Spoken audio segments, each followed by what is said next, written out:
자, 이번 코너는 김태훈의 게으른 책 읽기. 예전에 읽었던 책을 다시 한번 읽어보는 코너 리드 시간입니다.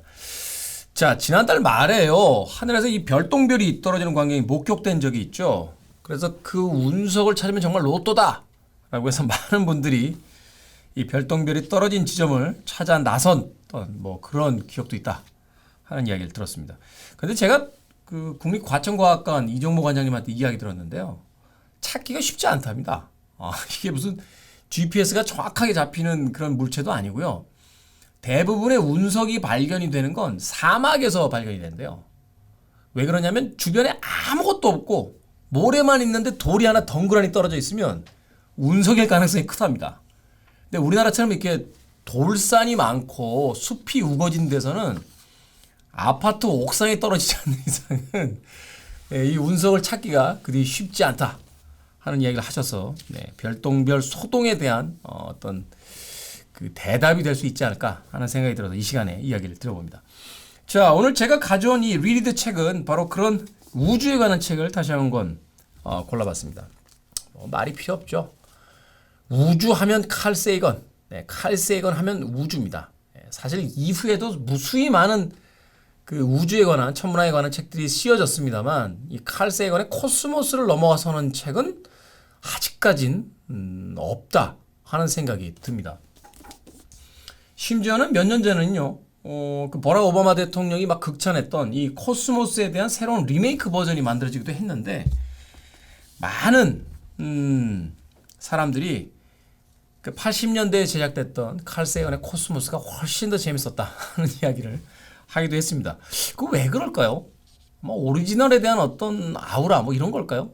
그 새롭게 만들어진 코스모스는 훨씬 더 많은 CG를 통해서 보다 생생한 어떤 우주의 모습들을 보여줬습니다만, 저 역시 그렇게 감동적으로 보질 않았어요. 오히려 그 과거에 조악스럽게까지 보였던 그 우주에 대한 자료들이 우리들의 상상력을 좀 더 불러일으켰기 때문에 좀 더 흥미로운 어떤 그런 프로그램이 아니었나 하는 옛날 사람의 생각을 해봤습니다. 아무래도 이제 젊은 세대들은 또 보는 게 다르겠죠. 옛날 거 보면 이게 뭐죠? 하고 생각해 볼 수도 있을 것 같습니다. 어찌됐건 이 칼 세이건의 말은요, 말 그대로 칼 세이건의 말을 옮긴 책입니다. 우주 그리고 그 너머에 관한 인터뷰라고 되어 있습니다. 한 명과 나눴던 인터뷰가 아니라 그가 코스모스를 통해서 유명해진 뒤에 수많은 텔레비전을 통해서 나눴던 인터뷰들, 또 잡지를 통해서 나눴던 인터뷰들을 모아놓은 그런 책입니다. 그래서 이 책을 읽게 되면 코스모스라든지 혹은 고전이자 걸작으로 꼽히는 창백한 푸른 점, 이런 책들을 읽고 나서 미처 이해되지 않았던 부분들을 저자의 친절한 설명을 통해서 다시 이해하게 되는 그런 효과도 있고요. 또 하나는 그런 책들을 읽지 않았다 할지라도 그 책을 지은 저자가 인터뷰를 통해서 친절히 자신의 책에 대해서 요약 정리를 해주는 듯한 그런 어떤 효과도 있는 책입니다. 저는 이 책을 몇 년 전에 서점에서 발견해서 아주 행복한 마음으로 읽었던 그런 기억이 있습니다. 근데 그 몇 년 전인지는 잘 기억이 안 나요. 나이가 들면 1년이 3년 같고요. 3년이 10년 같고 그렇습니다. 부장님 그렇지 않습니까? 부장님 아니죠. 부장님하고 저하고 잘 통한다고 생각했는데 오늘 이상하게 안 통하네요. 자. 이 책은 우리가 우주에 품고 있는 기본적인 궁금증에 대한 질문, 그것을 아주 흥미롭게 대답합니다. 우리는 누구이며 어디서 왔는가? 라는 아주 철학적이며 종교적인 질문을 던졌을 때 칼 세이건의 말에서는 이런 대답이 돌아옵니다. 우리의 몸을 이루는 물질은 원래 별의 중심에서 만들어졌습니다. 우리는 별의 물질로 이루어진 존재들입니다. 이 무슨 뜬금없는 이야기냐라고 생각할 수도 있겠습니다만, 인간의 몸을 구성하고 있는 이 유기화학적인 물질들은 우주와는 완전히 별개로서 어떤 신성에 의해서 창조됐다라기보다는 우주가 품고 있는 그 많은 물질로서 조합되어 있고, 그래서 우주가 생성될 때 만들어진 존재다. 결국 인간은 우주의 일부이며 곧 우리가 우주다 하는 이야기를 한 세대에 가장 큰 인사이트 그리고 큰 영향력을 미쳤던 천문학자는 이야기합니다. 이것으로부터 우리는 우주를 이해해야만 하며 우주에 대한 우리의 태도와 그 속에서의 인간에 대한 이해를 가져와야만 한다라고 설명하고 있는 거죠. 우리는 흔히 우리와 외부 세계를 이렇게 이분법적으로 나눠서 생각하게 됩니다. 그렇지 않나요? 나는 아주 특별한 존재이고 저 세상은 내가 대상화시키는 나의 통제를 받는 나의 어떤 선입견에 의해서 새롭게 구성되는 그런 세계야 라고 생각하게 될 때가 많죠. 이게 이제 극단적으로 가게 되면 맞는 이야기인지 잘 모르겠습니다만 소위 범죄 용어 이제 소시오패스처럼 나만 있고 세상은 다 없어 라는 극단성도 가질 수 있을지 모르겠습니다. 심지어는 이런 거죠. 인간이 자연을 탐욕스럽게 갈취해내고 또 이렇게 환경을 파괴해가는 것도 결국은 저 바깥의 세상과 나는 분리되어 있으며 나는 아주 특별한 존재로서 저 바깥의 자연과 환경을 다 지배할 권리가 있으며 그래도 돼 라고 하는 그런 세계관으로부터 출발하고 있다는 것을 생각해 보면 칼 세운이 던지고 있는 이야기 우리는 우주로부터 왔다. 그리고 우주의 중심으로부터 왔고 바로 우리가 우주이며 우주를 구성하는 물질이 바로 우리를 구성하고 있는 물질이다. 라는 것은 꽤나 의미심장하게 들립니다. 단지 환경운동 하면서 마치 우리가 환경에다가 어떤 혜택을 베푸는 것처럼 우리의 선의에 의해서 지구를 보호하는 것처럼 거들먹거리는 인간들에게 칼 세이건은 아주 단호하게 이야기합니다. 잘난 척하지 마라. 아니 그렇다고 너무 침울해질 필요도 없다. 우리는 우주이며 우주는 곧 우리이다. 결국 우리와 우주는 전혀 동떨어진 분리된 존재가 아니다. 라고 이야기하고 있는 겁니다. 그러면 우리는 가장 재미있어 하는 질문을 다시 한번 던질 수 있습니다. 우리가 우주의 일부라면 그럼 또 다른 우주의 일부, 외계의 생명체는 존재할 것인가? 하는 것에 대한 궁금증이 당연히 있을 수밖에 없겠죠. 저도 최근에 과학자분들 여러 만났는데 첫 번째나 두 번째 질문은 항상 그런 거였어요. 저 외계에 외계 생명체가 있을까요? 뭐 그렇게 특별히 대답을 해주시는 분은 없었습니다.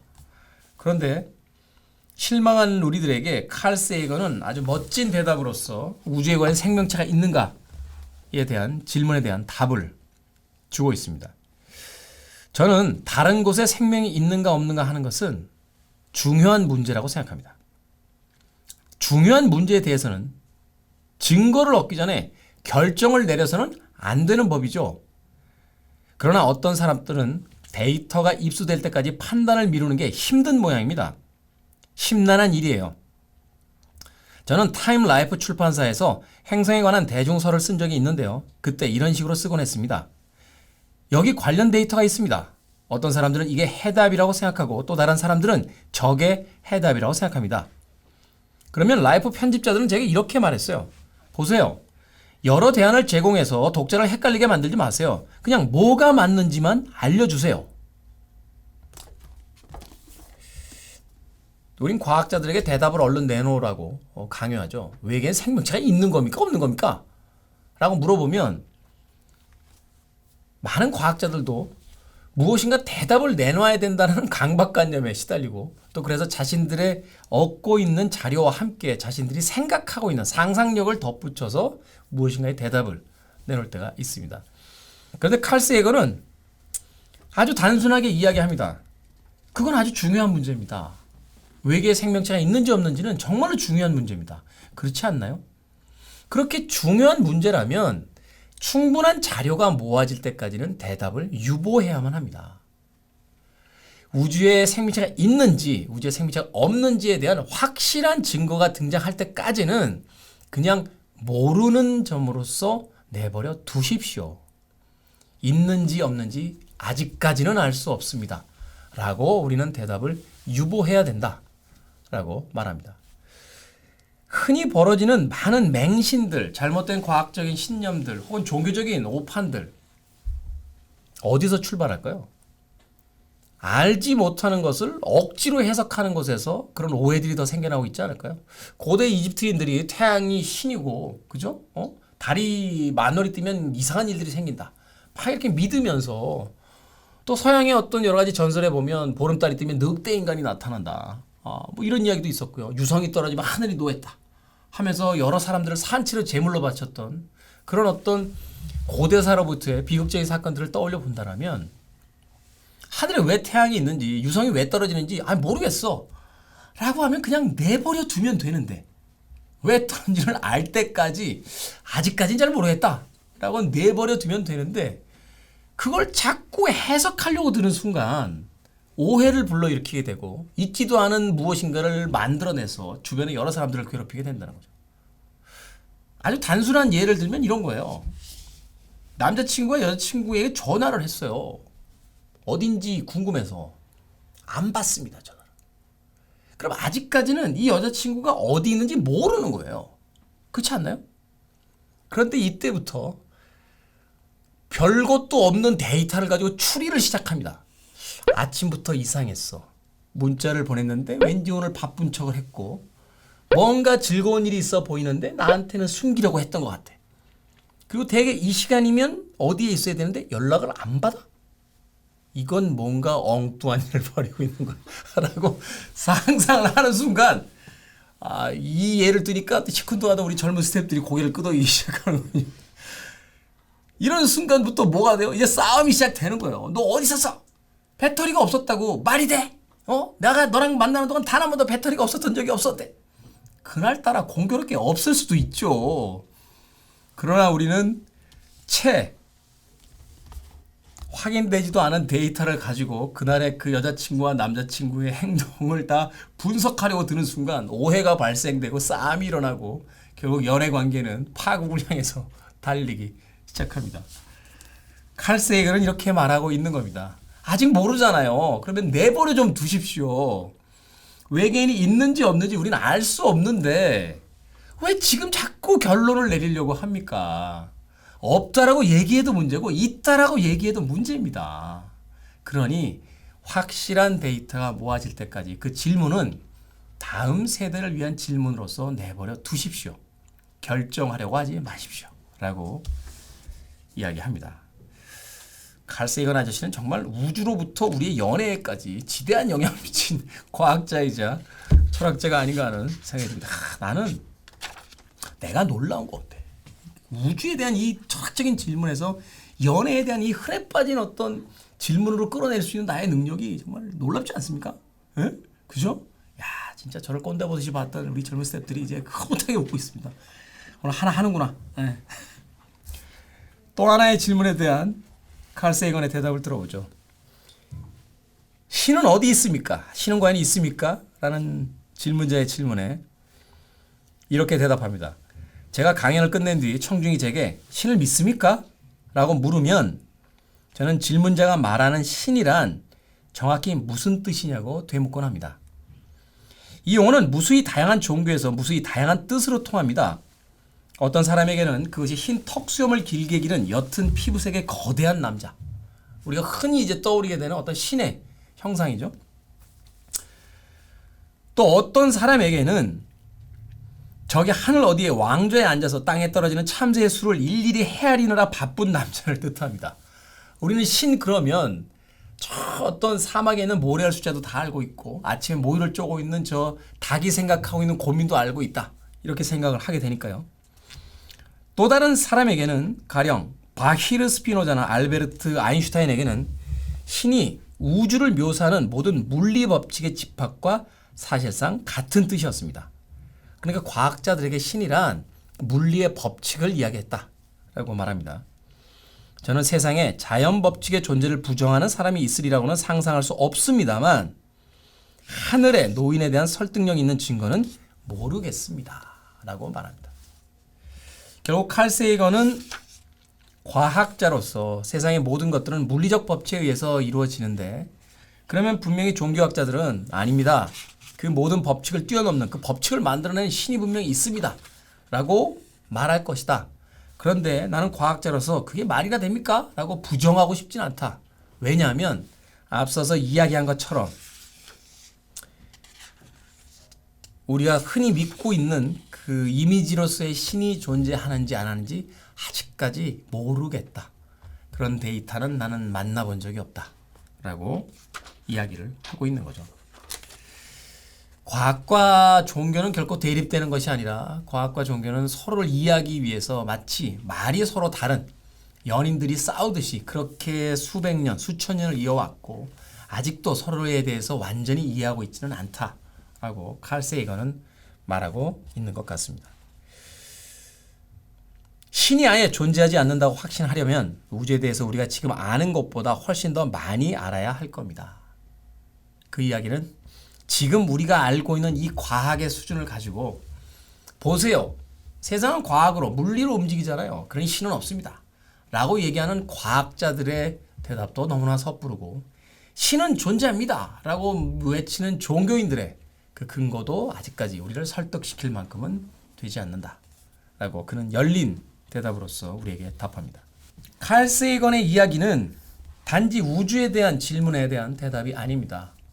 우리의 존재에 대한 이야기, 우리의 삶에 대한 이야기, 그리고 우리가 삶을 살아가면서 만나게 되는 그 수많은 질문에 우리는 어떤 태도를 가져야만 하고 어떻게 대답해야만 하는가에 대한 아주 멋진 이야기들을 이 한 권의 인터뷰를 통해서 담아내고 있습니다. 자, 이제 서평 볼까요? 리뷰는 8.0. 그렇게 높지 않네요. 좋아요. 칼 세이건의 코스모스에 비견할 만큼 좋은 내용이 많지만 은근 사람들한테 알려지지 않아서 속상한 책이다. 사회자가 비전문적인 일반적인 상식 수준의 질문을 던지고 발명가답게 칼 세이건이 유머러스하면서 최대한 이해하기 쉽게 설명해 준 책. 별로요. 친구들은 쉽고 재미있다고 말했지만 왜 나에겐 어렵게 느껴지는 걸까? 역시 학교 다닐 때 이과를 안 가서 다행이라는 생각을 들게 만들어준 책. 하나 더 읽어볼까요? 별로요. 책을 읽다 보면 동호 반복적인 느낌이 든다. 했던 말들이 다시 반복돼서 등장하는 부분이 많아서 읽다 보면 지루해지고 두 번, 세 번 곱씹어 읽기엔 무리가 있다. 이 두 분이 친구셨으면 좋겠어요. 그래서 좀 이야기를 나누면 좀 서로에게 도움이 되는 관계가 되지 않을까 하는 생각을 해보게 됩니다. 인류 역사상 지난 세기에 가장 유명했으며 가장 인류에게 많은 해안과 질문을 던졌던 과학자 칼 세이건의 인터뷰 모음집 칼 세이건의 만 리리드에서 다뤄왔습니다.